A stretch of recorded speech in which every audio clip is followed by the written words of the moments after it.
everybody, and welcome back. Well, this is one of those videos that I really wasn't sure if I was going to actually do because things with COVID-19 have been going up and down a lot lately. So some of us are back at work full time, back at school, back at treatment, working with kids, and some of us are still stuck at home doing virtual. And if you're anything like me, you're doing a little bit of both. So I've noticed in all of the Facebook groups and social media groups that I'm a part of that people are still really struggling with how to do a great job as therapists using virtual. And so I thought today that I would share with you a few of the things that have been working well for me. I am by no means an expert, but I figure the more information we all have to work with, the better off we'll be. The first thing I want to talk about is where you're providing therapy. Now, I live in a single-story home, and I have kids at home that are also doing virtual school. So that means we have to kind of spread out around the house as far as we can get from each other so we can't hear each other and we're not interrupting what the other person is doing. And two of my sons that you guys see in my videos, Connor and Ian, are both in debate, which means during that class, they are really loud. And so if I'm trying to do a virtual session or have an IEP meeting while they're in that class, it can get a little tough. So what I've decided is to move my office, which is what you see behind me, into my kitchen. And this works well for me because it's far away from where my kids are doing virtual school, and because I work with a lot of high school kids and we're working on self-help skills, having access to my kitchen has really been a great help. The important things about my work area that help me provide the best virtual therapy are having a large workspace where I can have all of my games and supplies that I use during my sessions, to have a computer with a large enough screen so I can have multiple windows open at one time, and to have a standing desk. I get a little antsy, and so trying to sit all day and do a good job showing kids how to exercise doesn't always work really well in a chair. So as you can see behind me, my computer is on a little platform, and that platform goes up and down and allows me to stand when I need to and sit when I need to. And that platform was recommended to me by one of the teachers that I work with. So I will link it in the description box below. I got it off Amazon. So my next set of tips and tricks is in planning and organization.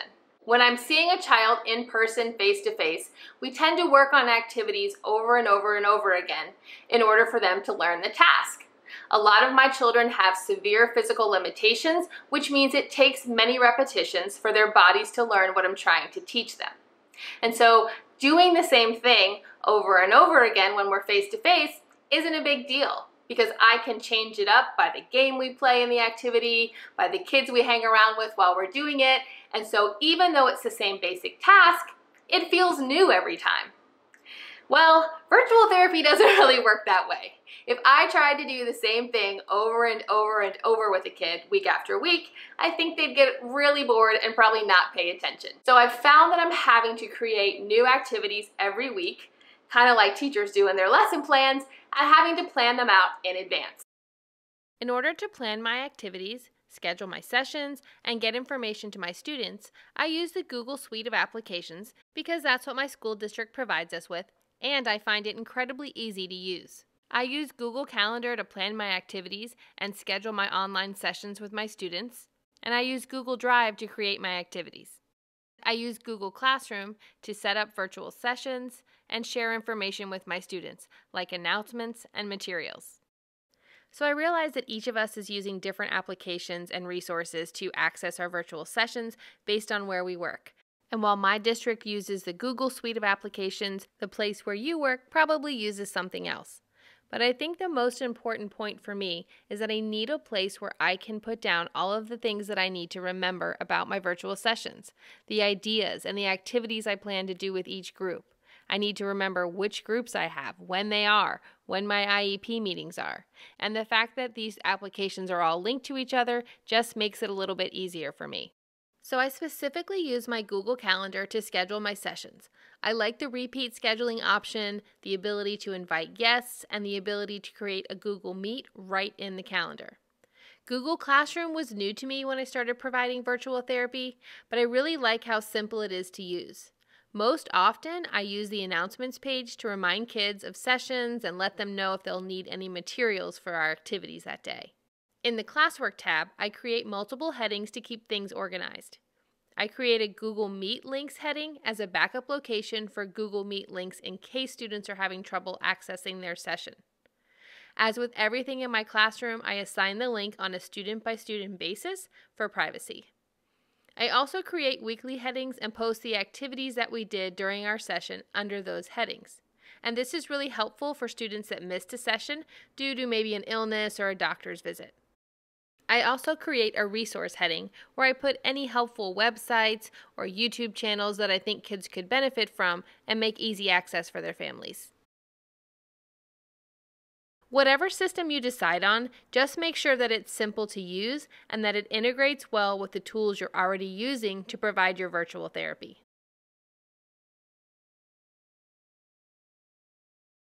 The third section is treatment ideas. So this is the big one that I think everybody is kind of at their wits' end at right now, trying to figure out the best way to provide treatment and therapy to our kiddos. And I'm not sure about you PTs out there, but I have never really been a therapist that did a lot of group therapy. Most of the children that I work with are pretty severely physically involved, which means I need my hands on them at all times, and I can't really do that with more than one child at a time. So I have always seen my children one at a time. Well, now that we're in virtual therapy, I've started grouping some of my kids together, and there's a couple reasons I've done that. First and foremost is it makes my kids happy.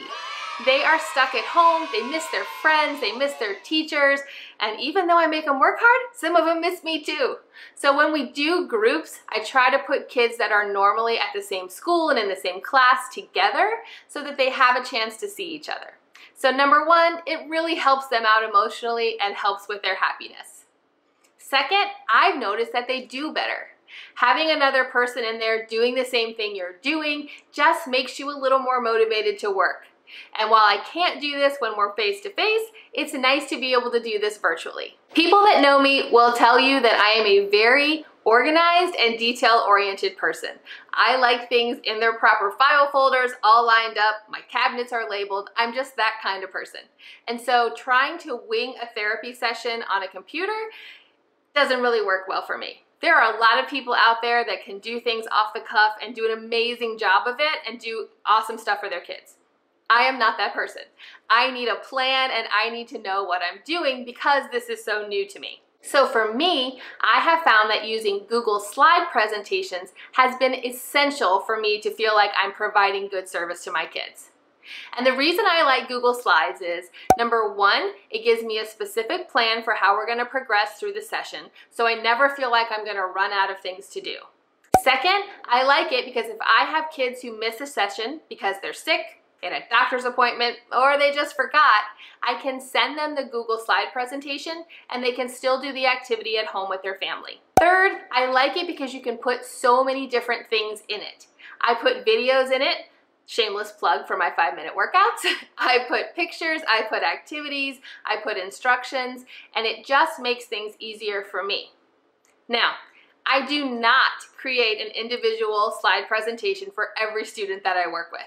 I take a general topic for the week and then I make presentations using a lot of the same information for each age level and ability level that I work with. So, for those of you that are not familiar with Google Slides, I wanted to show you really quickly how I make a Google Slide presentation and some of the ones that have been really helpful and successful that maybe you would like to use as well. So let's go do that. When I access Google Slides, I usually do it through my Google Drive account. I go up into the upper left-hand corner, I click New, and then scroll down to Google Slides. Once the new presentation is open, I do a few things right off the bat. I click out of the templates here on the right, and then I select all of these text boxes and delete them. Finally, I go up into the upper left-hand corner and I give my presentation a title. Once all that stuff's out of the way, I begin working on the actual presentation. And the first thing to do is to choose a background. Now with Google Slides, you can choose a color background, you can choose a color gradient background, but I like to choose a picture or a pattern or some kind of image for my background. I think it just makes the presentation a little bit more fun. And when you click on Choose an Image, Google's going to give you several options for where you'd like that image to come from. So if you already have something saved on your computer, you can do that. But most often, I just do an image search to find what I'm looking for. Once you found an image that you like, Google's going to kind of show you a little preview of it, and if it's what you're looking for, then you click Done. Now the next couple of steps are going to seem a little bit strange, but what we're doing is setting you up to make the rest of the presentation you're creating a whole lot easier. The first thing we're going to do is go over to the small image of the slide you just created on the left-hand side and right-click and duplicate that slide. Then we're going to use this text box tool to drag out a small rectangle in the upper right-hand corner. And I like to have a fill color and an outline on my text box, but that's completely up to you. To add a fill color, you simply click on the paint can here, and there's lots of color choices for you to choose from, again, solid or gradient. And then the pencil tool will allow you to put an outline around the box, and you can choose the thickness here. Next, I'm going to add the text Next Slide into the box, and then you can choose whichever font you think works best for you. I usually highlight it and try multiple fonts until I get the one that I like. I might change the color, make it bold, and then I'm slowly going to increase the size to one that I think is appropriate. And once you get the best size, then you can use the tools right here to center it within the box left to right and also up and down. The next and most important step in creating this little box is to link the text. Now, if you've ever used a slideshow presentation before, there's sometimes a little bar that pops up that allows you to go from slide to slide, and it can be really confusing. Well, this little box is going to allow anyone using our presentation to click from slide to slide by simply clicking on the words Next Slide. So in order to make that happen, we have to create a link within that text. So to do that, you simply highlight the text, Next Slide, and then right-click on your mouse, and all of these options will show up. And you want to scroll down to the one that says Link. And when you click Link, this box will open up, and you're going to go down to Slides within your presentation. And then you're going to choose Next Slide. Once you do this, the text will become a different color and underline, and you'll know that it is now linked to the next slide in your presentation. Now that we have our linked text, every other slide we create in our presentation, we will simply duplicate this basic template and create those slides from this one. That way, we avoid having to redo this little box each and every time. The idea of linked text can be used for more than moving from slide to slide. You can link text to take you to a website, to a YouTube video, and I often do this at the end of my presentations to provide parents with a few more resources other than the ones we used in that day's activities. Okay, now let's get on with creating those slides. I like to have a theme for my slides. I might use a song, a book, a holiday, or a skill I'm trying to target as the theme. Once I've decided on my theme, I generally use two different types of slides within my presentation. The first is a slide that just has text, so I use this for my title page, for the materials page, and for instructions. And creating a slide with text is the exact same process as we use to create the Next Slide button. Simply grab your text tool and create a box the size you want on the slide. Then, adjust the background color with the paint can, adjust the outline, thickness, and color with the pen tool, and then add your text. Of course, you can change the font, you can change the boldness and the color of the font, and get as creative as you want.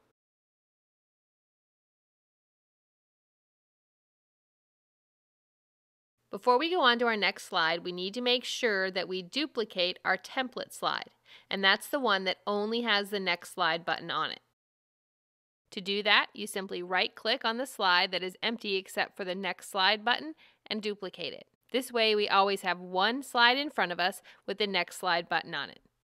Now, if you forget, it's not the end of the world. You can just duplicate the last slide you created and delete everything off of it before you move forward.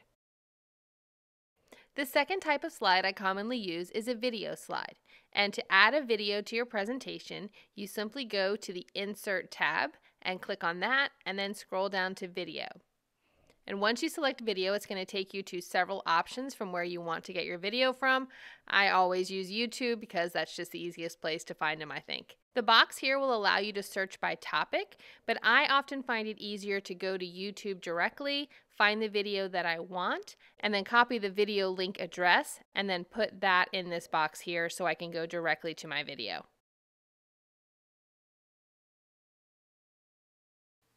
Once the video pops into your slide, you can resize it by dragging the corners. You can move it around on the slide to the position that you like. And then you can use the pencil tab to add an outline and change the thickness depending on whatever works with your theme. Once the video is on your slide, you have a lot of options for different things you can do with it. But in order to use those options, you have to make sure that you have the video selected. So when I click on the video, you see the little circles pop up around it, and to the right, you see that there are formatting options. The minute I click off the video, those options go away. Some of the formatting options that I use most frequently are, first, I always put the video to start automatically. So that's one less step that I have to do when I'm doing my virtual presentations. When I click to that slide, I know the video is going to automatically start. I also tend to break my videos down into smaller sections when I use them in my presentations. And it may be because I'm only using part of a video, or I might be choosing to use a little section of a video, then an activity, a little section, an activity, and so on. In order to only use a small portion of the video, you have to choose a start and stop time. And the easiest way to do that is to play or scroll through the video until you get to the point that you want to start or stop, and then push pause. After pushing pause, click this button here that says Use Current Time under the start or stop time, and the time will automatically populate. Once you know how to make these basic slides, you just keep adding and adding to your presentation until you get the desired length for your session.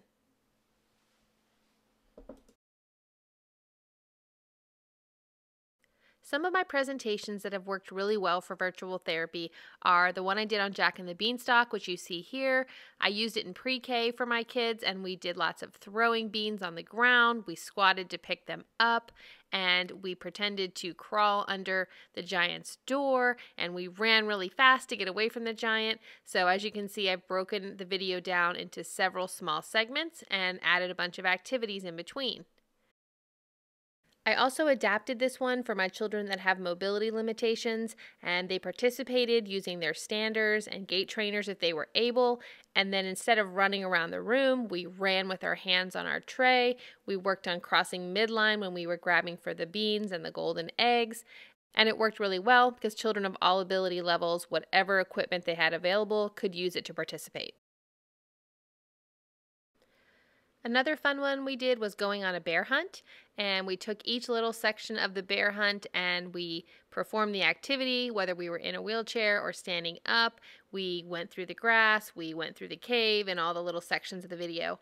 And then the OT I work with had a great idea to add a sensory component to the activity. So after we walked through the grass or pushed our way through the grass with our hands, we felt grass in a bag. And when we went through the water, we used some water in a water bottle. And that made the activity just a little bit more entertaining. Polar bear was also a lot of fun, but I found in this video that there were so many animals so close together that it was too much stopping and starting in the video, so I grouped them into sections of 2 or 3, and I've done that a few times with different videos. And of course, we had to do something with Baby Shark. The kids love it and they danced like crazy and were really engaged with this one. And then after we did that activity, we added the rainbow fish and again did some animal imitation, and I was able to differentiate it for children with and without movement limitations. A large number of students on my caseload are high school and older teens, and so I try to keep their content age appropriate. So we're working on ADLs, self-care, things like that, and we use videos for warm-up and exercise, and then how-to videos for whatever specific task we're working on each week. I also used Google Slides this week to put together some activities for the kids to work on over break. So if they have some time on their hands and they want to keep moving while we're out for Thanksgiving, I've given them some age-appropriate and ability-appropriate activities that are fun, dancing, exercise, all mixed up to do just a few minutes every day. Well, thanks for watching today's video, guys. I hope you enjoyed it, and I hope you found something helpful and useful that might make your virtual therapy sessions just a little bit easier. If you have some ideas that I didn't talk about, please, please leave them in the comment section below so that we can share them with everyone else. Before I say goodbye, I just want to take a minute to tell all of you that I'm super proud to be a member of this profession. PTs, OTs, speech therapists, all of you are doing an amazing job in the midst of all of this crazy insanity. The stuff I see online, the ideas, the Facebook groups that have been created, the sharing of materials, it all just makes my heart full and happy to be one of you. So thank you for your hard work. And if nobody's told you, you are doing an amazing job and I am proud of you. So I hope you guys have a great week and I look forward to seeing you next time. Bye!